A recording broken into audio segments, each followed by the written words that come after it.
Que cette proposition de Gabriel Attal qui veut interdire le voile dans l'espace public pour les moins de 15 ans. Nous sommes allés à Marseille à la rencontre de jeunes filles qui portent le voile pour comprendre leur point de vue et leurs sentiments. Explication de Stéphanie Rouquier et on en débat ensuite. Devant ce collège de Marseille, dans le 15e arrondissement, des dizaines de jeunes filles réinstallent leur voile dès la sortie de l'établissement. Aya a 14 ans. Elle porte le voile depuis ses 11 ans. Parce que c'est ma religion et c'est pour me préserver. Ta famille, ils te disent quoi? Ils m'ont pas forcé, mais ils m'ont parlé comme quoi c'était bien.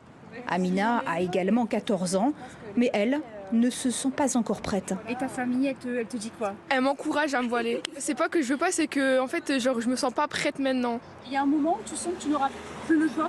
Ah bah oui, ça c'est sûr. Franchement, à l'université, c'est sûr que je porterai le voile. Obligé? Obligé. Des pressions familiales que de nombreuses jeunes filles subissent dès le plus jeune âge. À quelques mètres de là, ces lycéennes sortent de cours. Elles réinstallent leur voile devant le miroir mis à leur disposition et déplorent que pour certaines, ce geste soit imposé. Pour eux, c'est un sujet tabou. Il y en a qui ne veulent pas forcément en parler ou il y en a qui sont forcés. Ouais, franchement, ça fait mal. Parce que, imaginons, elle ne veut pas le mettre. Même des petites, il y a des bébés qui le mettent. Ça se voit qu'ils sont forcés par leur mère. Ils ont 4 ans, ils veulent porter le voile. Imaginons, elle ne voulait pas le mettre. Pour protéger ces jeunes filles, Gabriel Attal, le secrétaire général du parti Renaissance, souhaite interdire le voile dans l'espace public pour les moins de 15 ans et instaurer un délit contre les parents qui forceraient leurs filles à le porter. Éric Nolot, réaliste cette proposition d'interdire le voile pour les moins de 15 ans? La proposition est réaliste. Je ne vois pas la police aller dans la rue, si vous voulez, courir après les gamines en vérifiant leur identité et leur voile. Enfin bon, déjà... Et leur âge surtout. Et leur âge, ça va poser des problèmes de toutes sortes. Et puis alors, comment vous prouvez que les parents imposent le voile? Vous entendez ce que disaient des petites ados? Non, franchement, je pense que ça passe par un travail culturel, de combat contre une forme d'obscurantisme. Mais là, je pense que c'est inapplicable, donc le remède sera encore pire que le mal. Bien sûr. Oui, mais ça aurait le mérite d'exister. Ça aurait le mérite d'exister.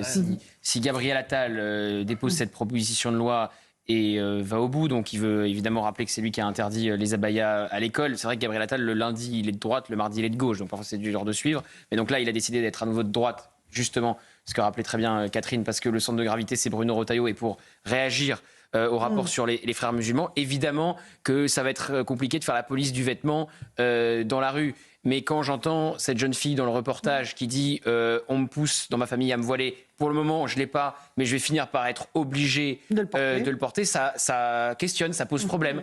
Donc cette loi, c'est comme la loi sur la burqa.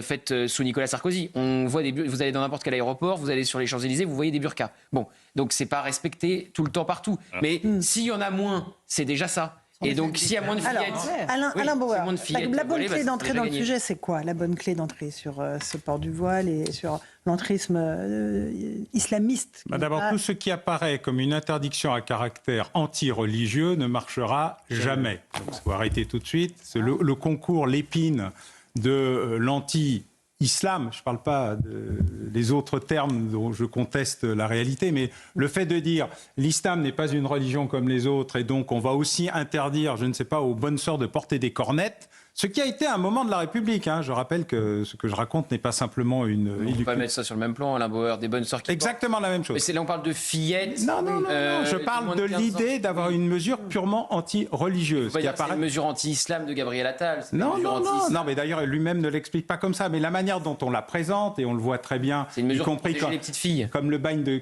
Oui, mais les petites filles ne sont pas des êtres de droit. Elles n'ont pas une indépendance juridique. Elles ne décident pas elles-mêmes de ce qu'elles font. Elles sont sous l'autorité de leurs parents.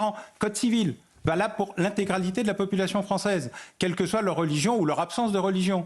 Et donc, de ce point de vue-là, jusqu'à 13 ans, 15 ans ou 18 ans, même 21 ans dans certains cas, 25 ans du point de vue de la sécurité sociale, puisque nous avons de nombreux âges de majorité qui ne sont pas unifiés en France, on n'est pas totalement indépendant quand on est un mineur.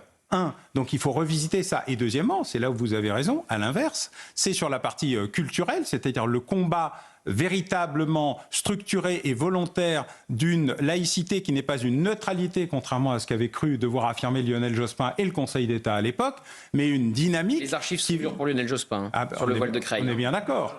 Voilà. Et donc, de ce point de vue-là, c'est revenir à une dynamique de la laïcité qui affirme le droit de croire, de ne pas croire et de changer de religion, et qui, au nom du droit et de la protection des enfants, ce qu'explique Gabriel Attal, parce que c'est la partie où il clarifie ce truc qui n'était pas plus clair que le bagne de Cayenne dans les premières déclarations de Gérald Darmanin, qui a amené une sorte de rétropédalage général. Dès lors qu'on précise les choses, on trouve des petites voies. Quant à l'application et l'efficacité, je suis d'accord avec Nolo, ça ne servira à rien, si ce n'est à dire que ça n'est pas bien, ce qui est toujours un début, mais qui ne se suffit pas en soi. Mais d'ailleurs, c'est pire que le fait de ne pas suffire en réalité. C'est qu'on est dans une espèce de course à l'échalote, comme vous le disiez, de mesures qu'on ne fait pas respecter. Et il n'y a rien de pire pour affaiblir le droit et la République de manière générale que de tenir des discours dont tout le monde voit qu'en réalité, ils ne sont que des mots. Et c'est exactement la raison pour laquelle les Français, d'ailleurs, d'enquête d'opinion en enquête d'opinion, disent qu'ils ne croient plus aux valeurs de la République, pas parce qu'ils ne les partagent pas, mais parce qu'ils ne croient pas à leur réalité. Et vous avez raison, là encore, moi j'ai déjà entendu des voix en réaction à Gabriel Attal qui dit mais dans ce cas-là, on n'a aussi qu'à interdire les premières communions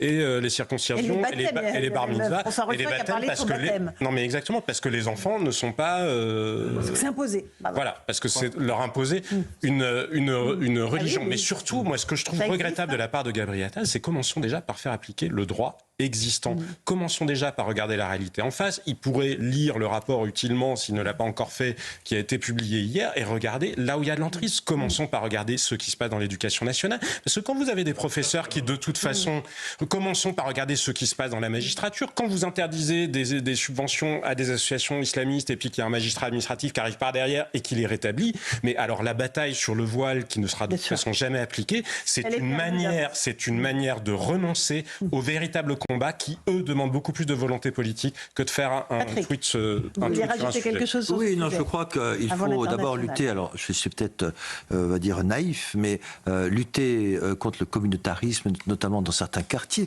J'ai entendu dire que maintenant, effectivement, à l'occasion de ce rapport sur les frères musulmans, certains voulaient instaurer la charia dans les quartiers. Je crois qu'il faut redébattre largement sur le principe de laïcité, parce que juridiquement, on a tous appris que la laïcité, c'était la préservation de la neutralité religieuse dans les services publics.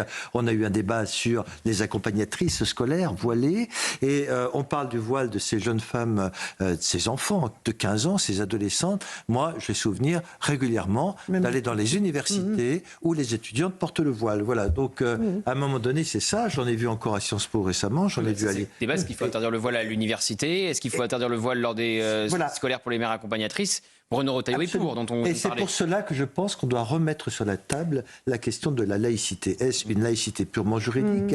Est-ce élargie? Est-ce qu'elle doit être souple? J'ai entendu parler un jour de la laïcité souple. Je crois qu'on doit avoir un grand débat de nouveau sur ce principe de laïcité en France.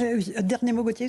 On a ouvert l'émission en parlant de confusion. Ceux qui alimentaient volontairement la confusion et qui allaient reprocher à chaque Israélien la politique de Benyamin Netanyahou, notamment à l'Eurovision. Là aussi, il y a eu beaucoup de confusion après le rapport sur les frères musulmans. Certains ont dit ce rapport stigmatise les musulmans. Ce rapport ne stigmatise pas les musulmans. Ce rapport stigmatise les islamistes. Ça n'a rien à voir. Et quand Jean-Luc Mélenchon parle d'islamophobie d'État... Et il fait l'amalgame. Voilà, exactement. Quand Jean-Michel Apathy dit ça stigmatise les musulmans, c'est eux qui assimilent les musulmans aux islamistes, alors que ça n'a évidemment rien à voir. Donc c'est très dangereux, et je trouve qu'il y a beaucoup de confusion dans le débat public en ce moment. Alain Bauer, votre livre, parce que vous êtes venu aussi pour en parler, Opération Zelensky.